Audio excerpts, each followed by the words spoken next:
Oh, now, part 4 of this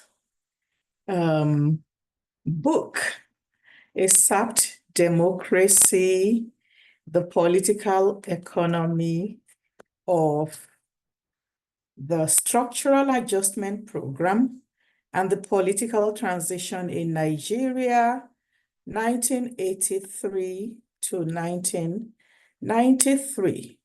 And it is a book by myself, published by the University Press of America in 1998. This part would talk about alternative views on dual transitions summarized, which appears on page 14 of the book. And then I would talk about my methodology, and that goes from pages 15 to 18. At this rate, I'm wondering, am I ever going to be able to finish the reading of this book? Anyway, I'm going to give it my good faith efforts. So I guess we'll be going to part 1000 and 2000 or something. That being said, what are these alternative views on dual transitions, and how did I summarize it? Summarize them in 1995 when I wrote this study, which was my dissertation.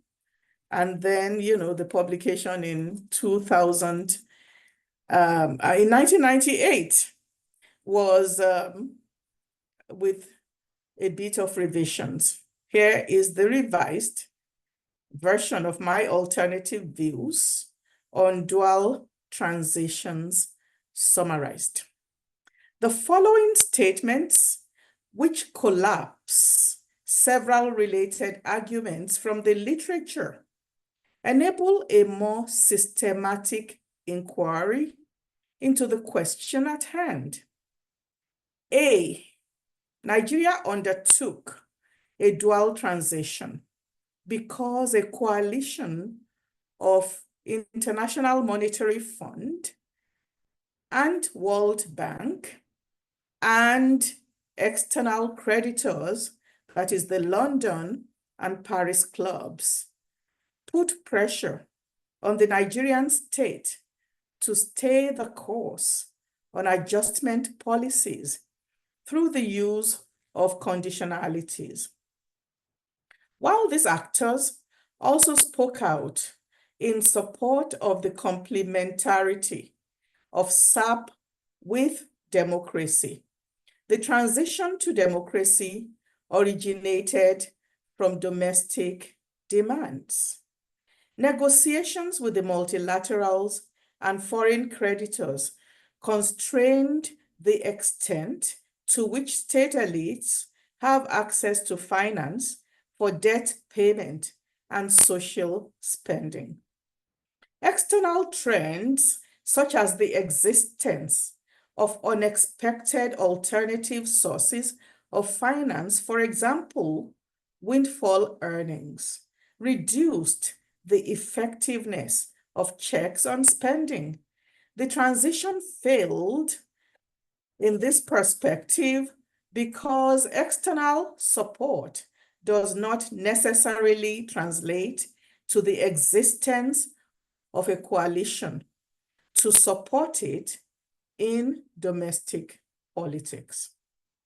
B, the decision to undertake a dual transition is influenced by independent state initiatives. The transition failed because of divisions within the state, which affected the commitment to carrying it to fruition negatively. C, the decision to undergo a dual transition came from domestic social forces, but there was no agreement on the nature, form, and content of the transition. The transition failed because the perception within domestic politics that the state was more interested in pursuing the external actor's vision than the domestic vision of economic and political transformation. So the domestic actors who looked at this saw that the government was more interested in doing what the IMF, the World Bank, the Paris and London clubs wanted, instead of an internally homegrown derived version of what transition should be. Okay, so here's the methodology that I used, and now I'm on page 15. Rather than deductively derive and test hypotheses on the sources and consequences of SAP and democratization, or provide a comprehensive account of all possible explanations, using the method of analytic induction, I conducted a case study of Nigeria's distinct history of attempted dual transition, using a method that can be applied to other cases. According to Eckstein, who I quoted in the book, quote, single case study also can have powerful, even conclusive theoretical results. If Nigeria undertook, and that's end quote, if Nigeria undertook its dual transition as a result of influences from the multilaterals and its creditors, their demands, which are expressed as conditionalities, either stimulate immediate policy changes or create constraints and opportunities, which make the adoption of market reforms and democratization the only rational choice for Nigerian policymakers.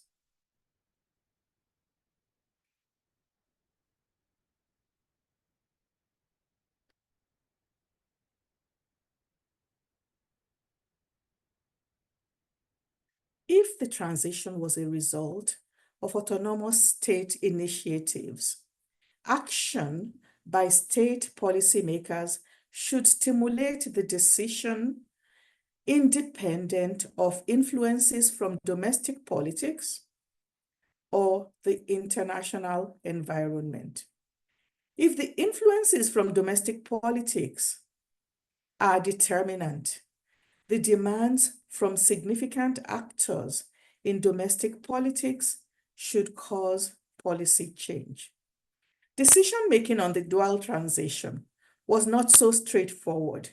To focus solely on influences from the international environment is to discount influences from the domestic milieu.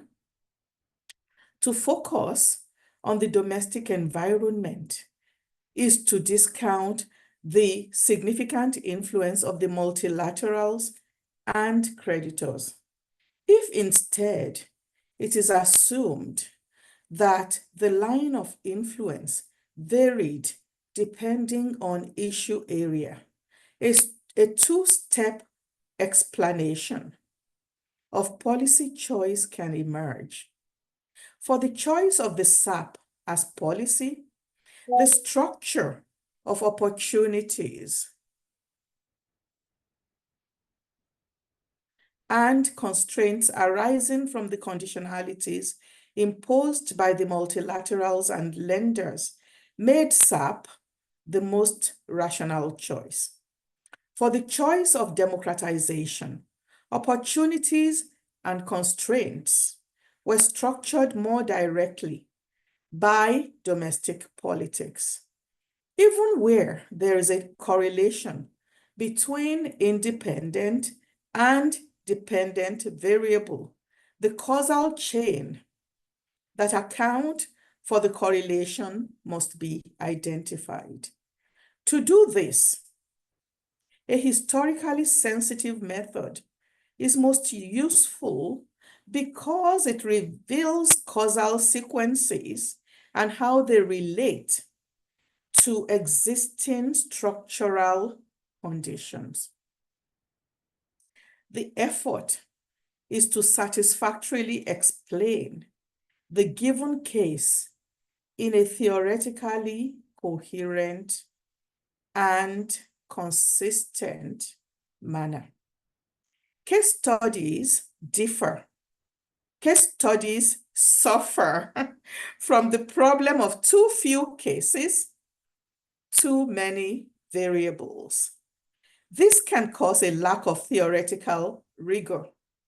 However, the empirical richness that can be derived from a case study can be ordered using a theoretical framework which builds on past research. This increases the validity of the study.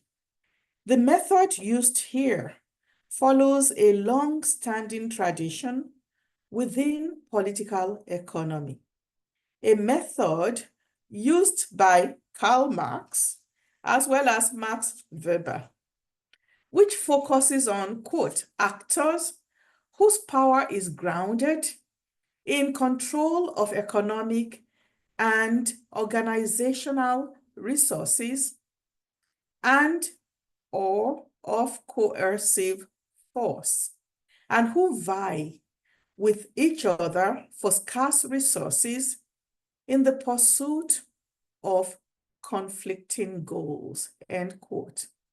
In this study, the drive for democracy and the SAP are conceived as involving relations of power. In analyzing these relations, I identify issues, actors, and mechanisms through which they attempt to influence policymaking by drawing upon the contending theoretical approaches. The actors involved in the politics of Nigerian economic policymaking are from two major categories. One set of forces is external but relevant to the reproduction of the economy, and the other is domestic and is located within the state, the economy, and society. The external forces include, in the main, the private international creditors, organized in the London Club, and the official creditors, organized in the Paris Club, and also the IMF and World Bank.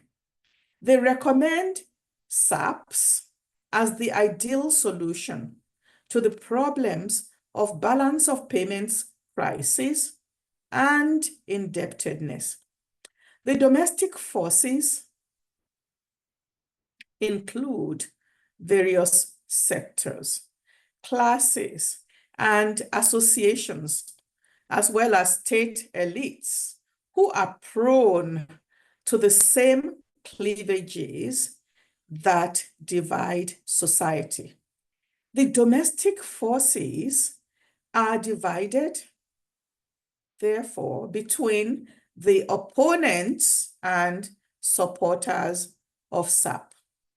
In this struggle to influence policymaking and implementation for the dual transition, actors are influenced by their material interests, that is, their economic, political, and social aspirations.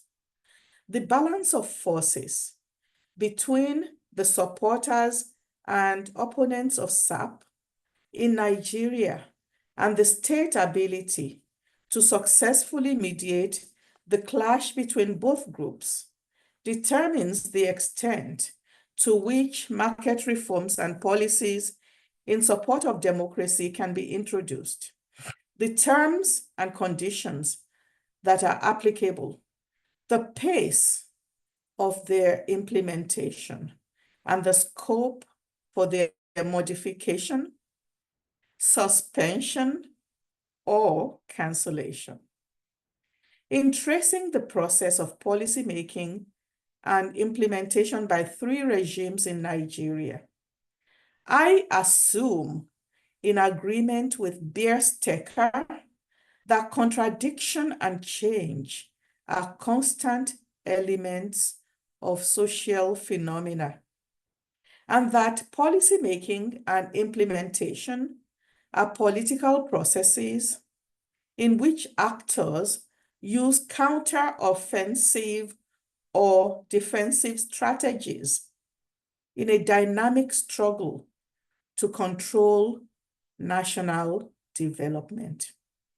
I assume, in agreement with Krasner, that the state can act in an autonomous manner, in the sense that it has its own interests and objectives, but it is not necessarily homogeneous. This is not to say that the state is the expression of the general will, or that it is a rational unitary actor in pursuit of the national interest, or even that it has been captured by capital. The extent to which a regime can decide to set a transition in motion, set the terms and conditions under which the transition takes place, the pace of implementation, and the scope of the policies are all functions of the balance of forces between the supporters and opponents of transition in a particular country, and the extent to which the state, itself an arena of struggle, is able to mediate the contestation. In making this latter argument, I agree with the neo-Marxist characterization of the nature of the state. In the period under study in Nigeria, the state used a combination of repression, co-optation, and accommodation to reduce opposition. These were not methods that were conducive to the development of democracy. I also assume that the interests of the anti-SAP coalition will vary over time, and so will their strategies for contesting the implementation of SAP policies. These interests are determined by their economic, social, and political aspirations, and their perception of how state policies affect them. For this reason, this may not be a coalition made up of permanent members. The old coalition under state-led development comprised of state and capital, with Labour as the minor partner. This coalition has changed, that is, in the 1990s and from the 80s to the 90s, which is what I was looking at the time. In the short term, an anti-Labour coalition of state and capital developed. In the medium term, Labour was co-opted and repressed by this coalition.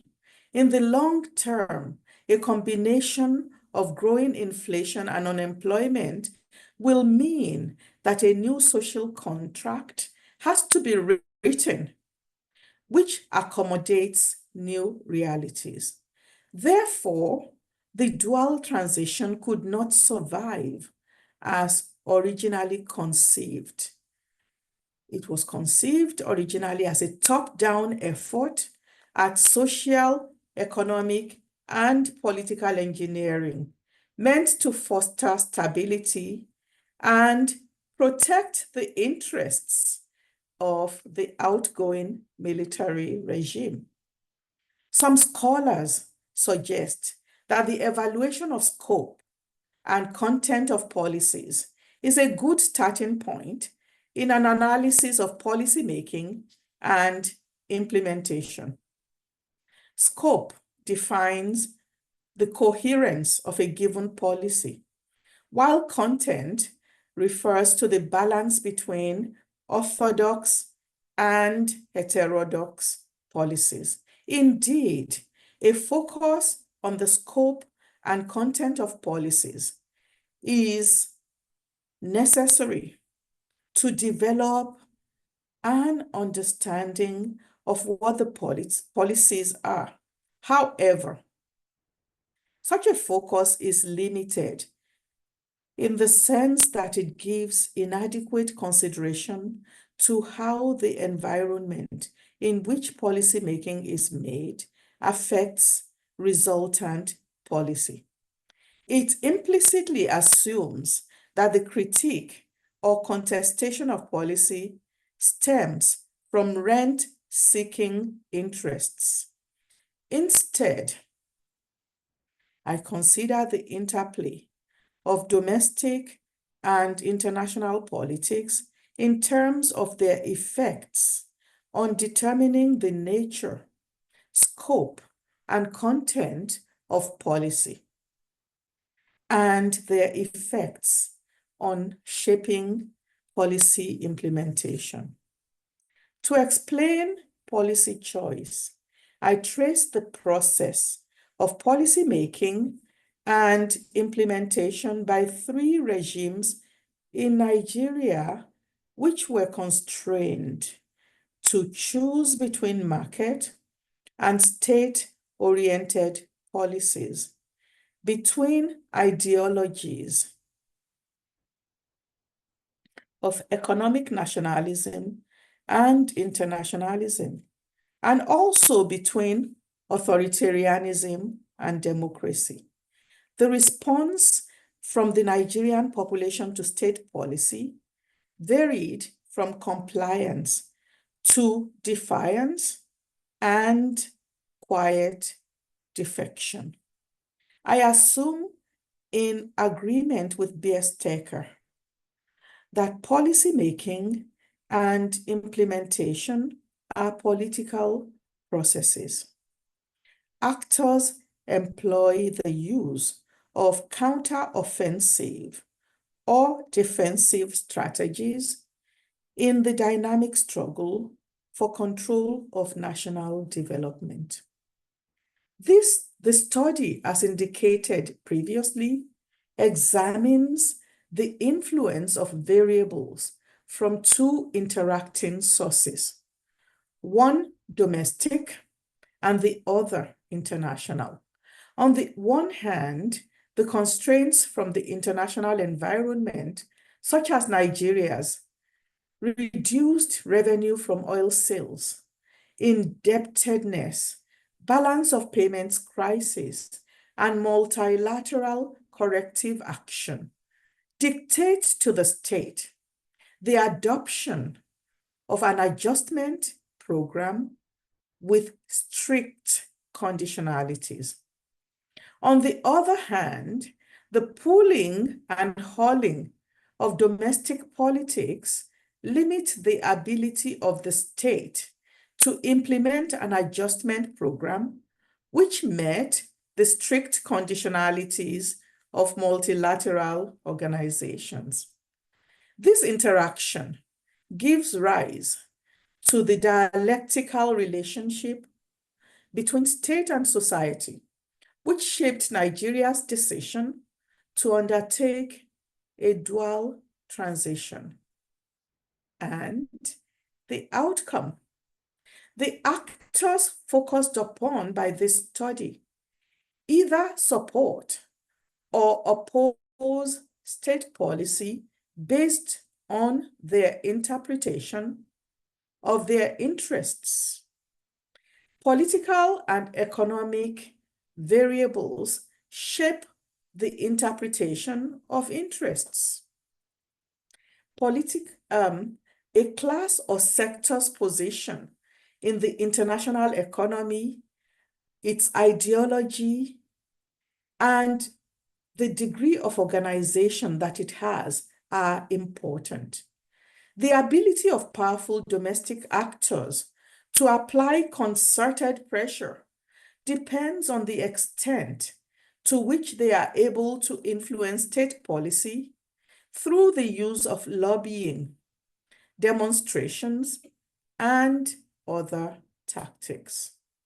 State interests are shaped by ideological cleavages among state elites, desire for regime survival, and dire need for external financing. Data on demands made by each actor during the pre-SAP debates and consultations and those during the debates on the political transition was gathered. This data defined the alternatives open to the actors and explores